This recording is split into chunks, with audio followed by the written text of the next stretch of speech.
Good afternoon. It is Sunday, May the 15th, about 3:15 p.m. This is meteorologist Shay Gibson with Leading Edge Weather and Sail Flow, bringing you a preliminary forecast for the CORA Savannah Cup coming up this Friday. So 5 days out. So the forecast today is preliminary. I want to emphasize that, saying that a lot can change in 5 days, but I do think the pattern is setting up for a general southerly event as we would see Bermuda high or even possibly Bahamian high pressure. So we'll get in that in just a minute. Let me pull myself down here to the corner. Here's the core website identifying the Savannah Cup with NOR and SIs, and this is sponsored by Ashley Yacht. So come here for any information that you need, or if you need to register, you have a few more days to do so. And I'll be getting with Mark McGuire as I'm going to be out of town in Seattle on business this week, so I may not be as present. Won't be at the meeting, skippers meeting on Thursday, but maybe I can call in. I'll coordinate that with Mark and do everything I can to get you guys the best forecasting for this event. But let's go ahead and talk a little bit about what's going to happen this week. So looking at the WPC surface maps, we have some unsettled weather starting tomorrow and probably lasting through Wednesday and into Thursday as cold front activity with weak high pressure drops into the region. Now we have Atlantic high, we have Gulf of Mexico highs. This is going to create heat over our area for sure. We do have a chance for some storms tomorrow as we get into Tuesday. The cold front stalls just inland and then pushes through as high pressure and another pair of cold fronts try to drop down through the region. Just really creates unsettled weather for much of early week into midweek. As we get into Thursday, Wednesday and Thursday, it looks like Atlantic high pressure is going to set up in such a way that those fronts fizzle out, and then we get into Friday morning and we see more of a classic Atlantic high pressure setup. Now, whether or not it's going to be Bahamian high has yet to be determined. When I mean Bahamian high, that means closer over to the northern Bahamas, or if it's a little farther northeastern over, let me pull my draw tool out, over Bermuda, then we know that it's a Bermuda high. So let me pull that up again. Looks like that went blank. There we go. Sorry, a little bit of draw tool action here. So it looks like for now the high is going to set up just to the north of Bahamas. So we could just call this in fairness an Atlantic high. But that does set up the clockwise rotation around it up into our coastline. So we have those moderate sea breezes in the afternoon and into the evening. At the time of the race start Friday, we're going to be looking at this setup.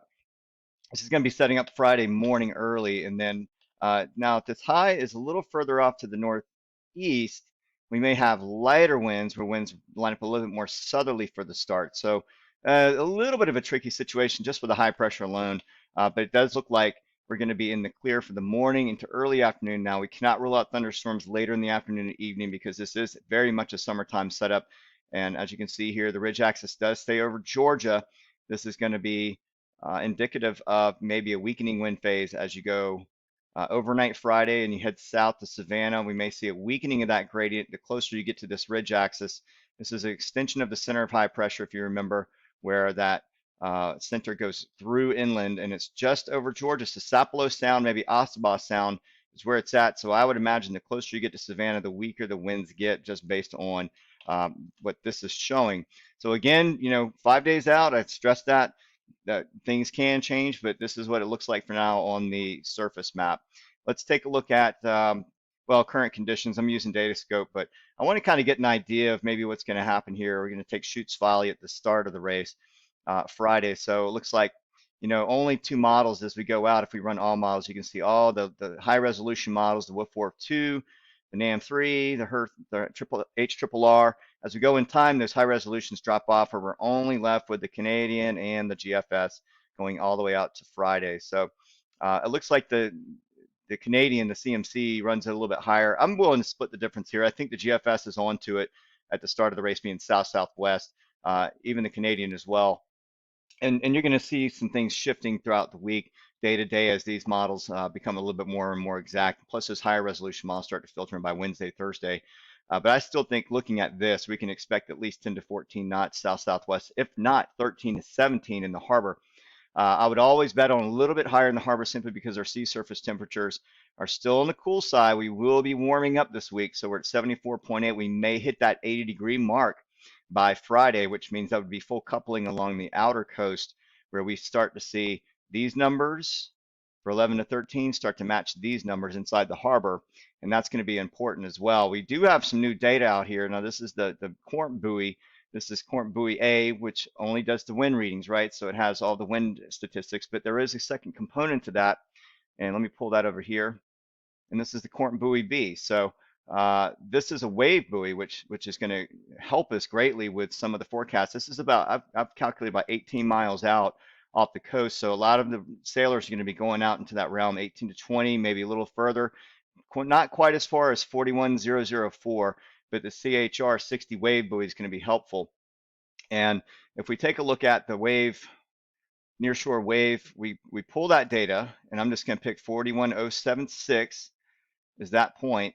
I'm going to run the forecast for it, and let's take a look at what the wave action is showing. So the GFS locking in with that Atlantic high, and you can see the drop here as that unsettled weather passes, that any low pressures off the coast pass, and then we get this straight synoptic high pressure flow, and you see the seconds being right around 5 seconds. We also see the significant wave height starting to come up a little bit, 3 to 4 feet as you get offshore out to 18 miles at the start of the race on Friday. So overnight, looks like we're going to be about 3 to 4 feet, maybe a little bumpy if that wind comes up. Also, the wind degree of direction is going to be about 200, so it's going to start to bend more south in general. So, south, southeast, south. Wind speeds, we're going to talk about wind speeds here in just a second, but just understand that as that Bermuda or Bahamian or the hybrid high sets up out in the Atlantic, that the swell will start to veer southward or from the southward locales, and then also pick up in speed too. Now we get into wave. Let's see. Let's go into wave for the Euro. So the Euro and the GFS very much in agreement here. You're seeing wind barbs at 10 knots. If we're going forward, we look in time. The Euro is definitely reading. I think it's a little higher. It's a little bit more enthusiastic, a little bit more aggressive with it. So you may be seeing 16 to 20 knots offshore as we get into Friday morning, and that is what I'm going to be talking about for overnight Friday and into Saturday is those nocturnal jets, right? We've talked about that in prior meetings where you see the 10 to 14 knots in the daytime or the 13 to 17 inside the harbor, maybe even pushing offshore, and then recreating that at night with a stronger flow as well. So we get into Saturday night and those winds come up again. So the Euro, from a low resolution standpoint, is picking up on the nocturnal jet, brings it up higher than what you see in the daytime and from a southwest flow. So it's not picking up the southwest flow, which we typically would see with nocturnal jetting. But along the coastline, that's what we end up getting is we see south-southwest during the day, and it starts to tilt more as the day goes on, about 3 degrees an hour until we get to evening, and it becomes more of a southwest wind with the nocturnal jets. And that's usually starting anytime between 8 and 10 p.m. These are very difficult to forecast exact timing and speeds, but I'm willing to bet as we get in between Savannah and Charleston, we probably start Charleston, starting around 10, 11 o'clock p.m. We may see those winds come up 16 to 20 knots as we get closer to Savannah, maybe dying off 14 to 18 or 13 to 17 early, and then really dying off after sunrise into the 9 to 13 knot ranges. So just be aware as you go further south, if that GFS scenario holds up with the high pressure ridge axis kind of through the Georgia area, Sapelo Sound, Ossabaw area, then you may see those winds weaken as you head south overnight. Looking at the GFS, very similar.